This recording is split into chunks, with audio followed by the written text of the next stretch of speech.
ইতিহাসের ময়নাতদন্তে সবাইকে স্বাগত। আজকের বিষয় বাংলাদেশ ভারতের জাতীয় সঙ্গীত বঙ্গভঙ্গের সুতায় গাথা। তাই বঙ্গভঙ্গ থেকে শুরু করা যাক। সুবিশাল বাংলা প্রদেশের প্রাদেশিক রাজধানী বিশাল বাংলার পশ্চিম প্রান্ত কলকাতায় হওয়ায় পূর্ব বাংলার বিশাল অংশ শাসন করতে ব্রিটিশ সরকার প্রশাসনিক জটিলতায় পড়ে। জটিলতা উত্তরণে বাংলাকে বিভক্ত করে পৃথক দুটি প্রদেশ করার পরিকল্পনা গ্রহণ করে 1903 সাল থেকে। ব্রিটিশ সরকারের জমিদার রবি ঠাকুর সহ কিছু জ্ঞানপাপীর কলম অগ্নিগর্ভ হয়ে ওঠে।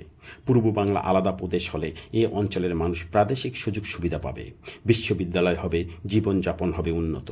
রবি ঠাকুর তা মনে প্রাণে মানতে পারেননি। তাই তো তিনি বললেন, মূর্খের দেশে কিসের বিশ্ববিদ্যালয়, ওরা তো ঠিকমতো কথা বলতে পারে না।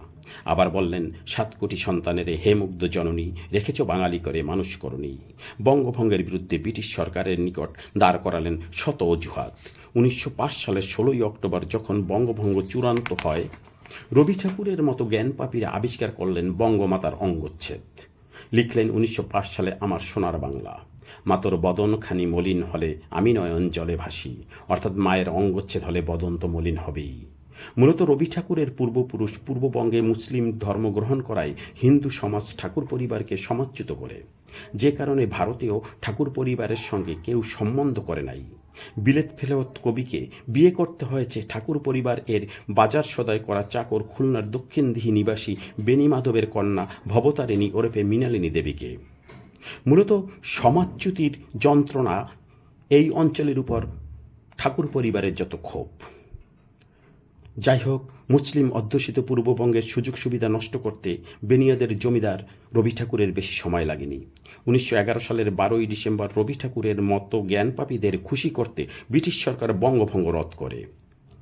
একই সালে ডিসেম্বর মাসে ব্রিটিশ সম্রাট পঞ্চম জর্জ ভারতে আসলে জনগণনন্দিত গানটি তার সম্মানে গাওয়া হয়। তখনকার ব্রিটিশ পত্রপত্রিকায় ছাপা হয়, রবীন্দ্রনাথ ব্রিটিশ রাজ এর সম্মানে জনগণনন্দিত গানটি গেয়েছেন। ব্রিটিশ সম্রাটের জমিদার এমন তোষামোদপূর্ণ গান সম্রাটের আগমনে গাইবেন, এটাই স্বাভাবিক। কিন্তু বিপত্তি ঘটালেন রবি ঠাকুর 1937 সালে এক পত্রে। সেখানে লিখলেন, কোনো পঞ্চম বা ষষ্ঠ জজকে নিয়ে তার গানটি লেখা নয়, পরম ঈশ্বরকে নিয়ে লেখা।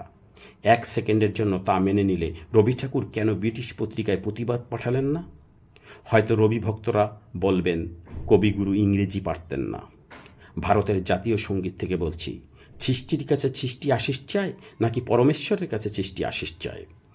আমাকে গালি দেওয়ার পূর্বে দয়া করে রবি ভক্তরা উত্তরটা দিবেন।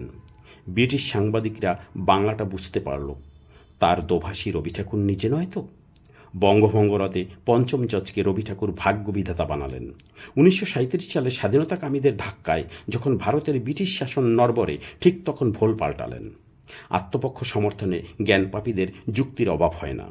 যে বেনিয়ারা 250 বছর রবি ঠাকুরদের মতো জমিদারদের দিয়ে ভারত লুটিপুটে খেয়েছে, সেই বেনিয়ার গুণকীর্তন করা একজন জমিদারের লেখা ভারতের জাতীয় সঙ্গীত। আবার যে বাংলাদেশের অকল্যাণ চেয়ে 1905 সালে লেখা গান স্বাধীন বাংলাদেশের জাতীয় সঙ্গীত। বঙ্গভঙ্গের প্রতিবাদে লিখলেন আমার সোনার বাংলা, আর বঙ্গভঙ্গ রদ করায় কৃতজ্ঞতা প্রকাশ করতে লিখলেন জনগণনন্দিত, যা বঙ্গভঙ্গ রদের সুতায় গাথা। আমার সোনার বাংলা বাংলাদেশকে আইডেন্টিটি করে না। দেশপ্রেমিক অনেক কবি সাহিত্যিক বাংলাদেশকে নিয়ে গান লিখেছেন। দেশের কর্ণধারদের সে ব্যাপারে সুদৃষ্টি কামনা করে শেষ করছি। আমার কথা শোনার জন্য সবাইকে ধন্যবাদ।